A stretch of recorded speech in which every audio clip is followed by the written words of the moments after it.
We are now only 1,988 days away, ladies and gentlemen, until we reach Las Vegas. So last night was a little bit of a whirlwind of activity, and I think whilst it obviously highlighted quite a lot more problems a little bit in what I do, I will also be willing to admit that, guess what? Despite all of that, I still let it be known, and I think it was plain as all day for the powers that be, that I was trying my absolute best. And they argued very strongly that that they didn't dispute it. However, they did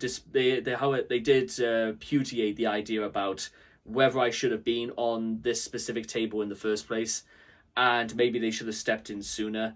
And whilst that's in the past, we got everything sorted.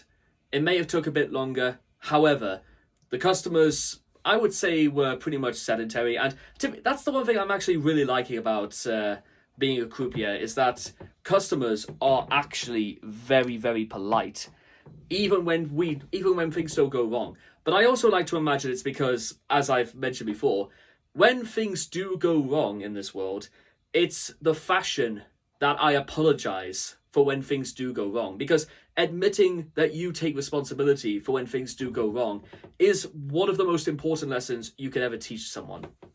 And I'm going to die on that hill, by the way. And personally, I think honestly a lot of the people see it. Maybe about 3 or so months, however, down the line, I will since think that it was merely because I as well as them, consider it a bad omen to slag off a croupier or a dealer or a member of staff. Not everybody shares this, however, but what is known is that, considering what people are playing for, it's not a good idea to bring out about anything that might curse them in some way, or in more ways than one. Also, it just doesn't look very clever either.